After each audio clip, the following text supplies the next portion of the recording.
ایک وقت تھا جب مکہ میں جہالت کا دور تھا.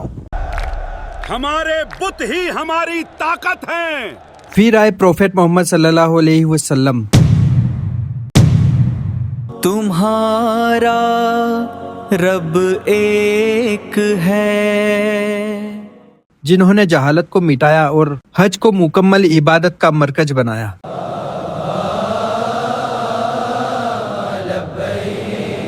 لیکن حج کی شروعات کیسے ہوئی، یہ جاننے کے لیے ہمیں جانا پڑے گا ابراہیم علیہ السلام کے دور میں. For centuries, millions have answered the call.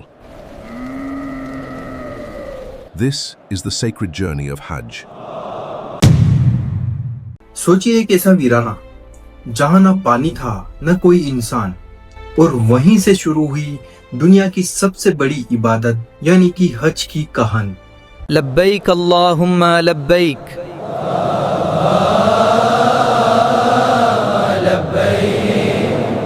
ایک ماں کی دوڑ، ایک بچے کی پیاس، اور اللہ کا ایک ایسا معجزہ جو آج بھی زندہ ہے. السلام علیکم دوستو، میرا نام ہے مقبول اور آج ہم جانیں گے حج کی حیران کرنے والی وہ کہانی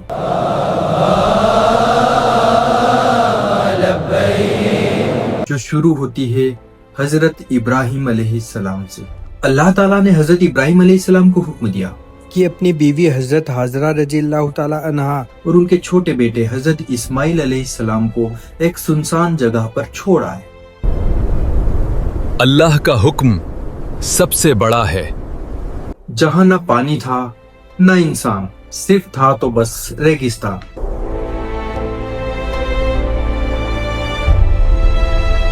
حضرت ابراہیم علیہ السلام جب حضرت حاجرہ رضی اللہ تعالیٰ عنہا کو چھوڑ کر واپس جانے لگے، تب حضرت حاجرہ رضی اللہ تعالیٰ عنہا نے بولا، آپ ہمیں یہاں اکیلا چھوڑ کر کہاں جا رہے ہیں؟ تب حضرت ابراہیم علیہ السلام کچھ نہ بولے.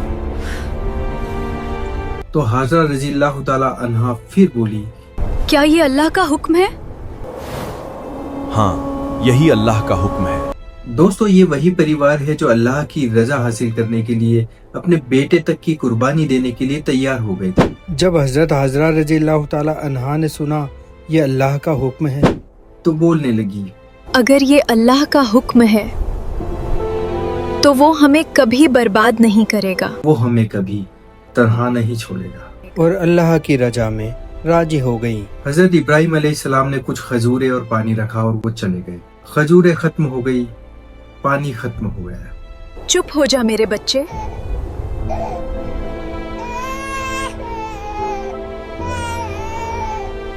جب حضرت رضی اللہ تعالیٰ عنہا نے اپنے بیٹے اسماعیل علیہ السلام کو پیاس کی شدت سے تڑپتے ہوئے دیکھا تو ان سے برداشت نہ ہوا اور وہ دوڑ پڑی اونچی پہاڑی کی طرف. وہ خود بھوکی پیاسی تھی، لیکن اس وقت ان کو نظر آ رہا تھا ان کے بیٹے کا رونا. وہ دوڑتے دوڑتے بہت اونچائی پر چلی گئی. پھر انہیں خیال آیا اپنے بیٹے کا. یا اللہ، میرے بچے پر رحم فرما. تو پھر دوڑتی ہوئی واپس آئی اور پھر آپ نے اسماعیل علیہ السلام کو سسکتے ہوئے دیکھا تو وہ پھر سے اسی پہاڑی کی طرف دوڑ پڑی. اسی طرح انہوں نے 7 چکر لگائے. پہاڑی پہ جاتی، پھر پہاڑی سے نیچے آتی، پہاڑی پہ جاتی، پھر پہاڑی سے نیچے آتی. اور دوستو، جس پہاڑی پر وہ دوڑ لگاتی اور نیچے آتی اسے ہی کہا جاتا ہے صفا اور مروہ کی پہاڑی. اللہ کریم کو حضرت حاجرہ رضی اللہ تعالیٰ عنہا کی یہ ادا اتنی پسند آئی، ان کا بھوکا پیاسا پہاڑی پر دوڑنا اترنا اتنا پسند آیا، ان کی کوشش اتنی پسند آئی کہ ان کی اس کوشش کو حج کی عبادت میں شمار کر دیا، حج کے ارکانوں میں سے ایک ارکان بنا دیا.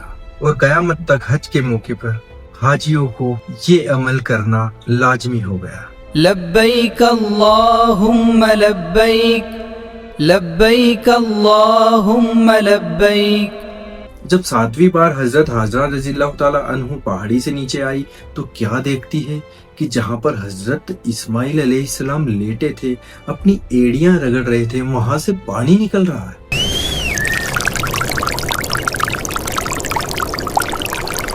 حضرت حاجرہ رضی اللہ تعالی عنہا خوش ہوئی اور پھر سوچنے لگی کہیں یہ پانی بہ نہ جائے، اس لیے اس پانی کو روکنے لگی اور کہنے لگی جم جم جم جم، یعنی کہ رک جا رک جا۔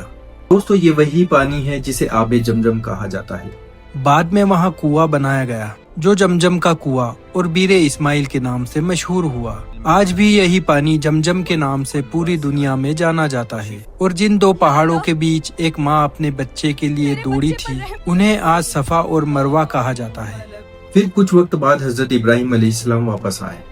پھر اللہ تعالیٰ نے آپ کو حکم دیا کہ اسی جگہ کعبہ شریف بنایا جائے تاکہ آنے والے لوگ وہاں پر عبادت کر سکیں۔ پھر اللہ کے حکم سے حضرت ابراہیم علیہ السلام اور حضرت اسماعیل علیہ السلام نے کعبہ شریف کی تعمیر کی۔ اس گھر کو صرف اللہ کی عبادت کے لیے بنایا جائے گا۔ اور اسی دوران مقام ابراہیم اور حجر اسود جیسے مقدس نشان بھی دنیا میں آئے۔ جب کعبہ کی تعمیر شروع ہوئی تو دیواریں اونچی ہونے لگی۔ ایک وقت ایسا آیا جب حضرت ابراہیم علیہ السلام کا ہاتھ اوپر تک نہیں پہنچ رہا تھا، تبھی اللہ کے حکم سے ایک خاص پتھر لایا گیا۔ جیسے جیسے دیوار اونچی ہوتی وہ پتھر بھی اوپر اٹھتا جاتا۔ حضرت ابراہیم علیہ السلام اس پر کھڑے ہو کر تعمیر کرتے رہے اور اسی پتھر پر ان کے پیروں کے نشان رہ گئے۔ آج یہی پتھر مقام ابراہیم کے نام سے کعبہ کے پاس موجود ہے۔ لبیک اللہم۔ جب کعبہ کی دیوار پوری ہونے والی تھی تب حضرت جبرائیل علیہ السلام جنت سے ایک خاص پتھر لائے جسے حجر اسود کہا جاتا ہے۔ اسے کعبہ کے ایک کونے میں لگایا گیا اور آج بھی ہر حاجی کی خواہش ہوتی ہے کہ وہ اس جنتی پتھر کو بوسہ دے سکے۔ پھر ایک رات حضرت ابراہیم علیہ السلام نے خواب دیکھا کہ اللہ نے انہیں اپنے پیارے بیٹے حضرت اسماعیل کو قربان کرنے کا حکم دیا ہے۔ نبیوں کا خواب سچا ہوتا ہے، اس لیے وہ اپنے بیٹے کو لے کر جنگل کی طرف چل پڑے۔ راستے میں حضرت اسماعیل نے پوچھا، ابا جان یہ رسی اور چھری کیوں؟ بیٹا، اللہ کے حکم سے میں تمہاری قربانی دینے جا رہا ہوں۔ یہ سن کر چھوٹے اسماعیل علیہ السلام بولے، ابا جان اگر یہ اللہ کا حکم ہے تو آپ وہی کیجئے، انشاءاللہ میں صبر کروں گا۔ پھر راستے میں شیطان نے انہیں بلگلانے کی کوشش کی۔ بھلا تم اپنے بیٹے کی قربانی کیسے دے سکتے ہو؟ لیکن ابراہیم علیہ السلام نے 7 کنکریاں شیطان پر دے ماری اور شیطان غائب ہو گیا۔ پھر جب حضرت ابراہیم علیہ السلام نے چھری چلائی تو اللہ کی طرف سے آواز آئی، اے ابراہیم، تم اپنے امتحان میں کامیاب ہو گئے۔ اور حضرت اسماعیل کی جگہ جنت سے ایک دمبا بھیج دیا گیا، اور یہی قربانی آج عید الاضحیٰ کے روپ میں یاد کی جاتی ہے۔ دھیرے دھیرے مکہ آباد ہونے لگا۔ لبیک لبیک لا شریک۔ لیکن وقت کے ساتھ لوگ بھٹک گئے۔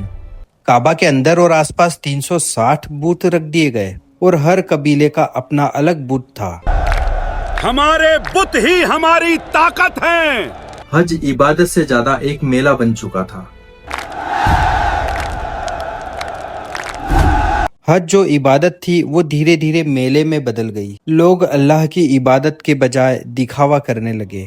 یہ جاہلیت کا سب سے اندھیرا دور تھا اور یہ حالت کئی سالوں تک چلتی رہی۔ پھر ایک دن اتہاس نے کروٹ لی۔ پھر آئے ہمارے پیارے نبی پروفیٹ محمد صلی اللہ علیہ وسلم۔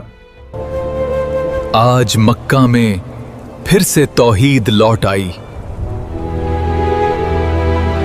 630 عیسوی میں انہوں نے مکہ فتح کیا اور 632 عیسوی میں آپ نے آخری حج ادا کیا۔ عرفات کے میدان میں آپ نے آخری خطبہ دیا اور اس خطبے نے پوری انسانیت کو بدل دیا۔ آپ نے فرمایا، کسی گورے کو کالے پر فضیلت نہیں، نہ کسی گورے کو کالے پر فضیلت ہے، نہ کسی عربی کو غیر عربی پر فضیلت ہے۔ کسی عربی کو کسی غیر عربی پر کوئی فضیلت نہیں۔ اللہ کے یہاں سب سے بڑا وہی ہے جو سب سے زیادہ پرہیزگار ہے، اور یہیں سے حج برابری، ایکتا اور بھائی چارے کی سب سے بڑی مثال بن گیا۔ دوستو پہلے کے لوگ مہینوں تک اونٹ پر بیٹھ کر حج کا سفر کیا کرتے تھے۔ کئی بار جنگ ہوئی، بیماریاں ہوئی، حادثے ہوئے، لیکن حج کبھی نہیں رکا۔ آج بھی ہر سال دنیا کے ہر کونے سے لاکھوں مسلمان حج کرنے مکہ پہنچتے ہیں، احرام پہنتے ہیں، کعبہ کا طواف کرتے ہیں، صفا مروہ کی سعی کرتے ہیں شیطان کو کنکریاں مارتے ہیں اور عرفات میں دعا کرتے ہیں۔ حج صرف ایک سفر نہیں بلکہ ایمان، صبر، قربانی اور پوری امت کی ایکتا کی ایک سب سے بڑی نشانی ہے۔ اگر آپ کو یہ کہانی پسند آئی ہو تو ویڈیو کو لائک اور شیئر ضرور کیجیے اور کمنٹ میں لکھیے لبیک اللہم لبیک۔ لبيك اللهم لبيك لبيك لا شريك لك۔ اللہ حافظ۔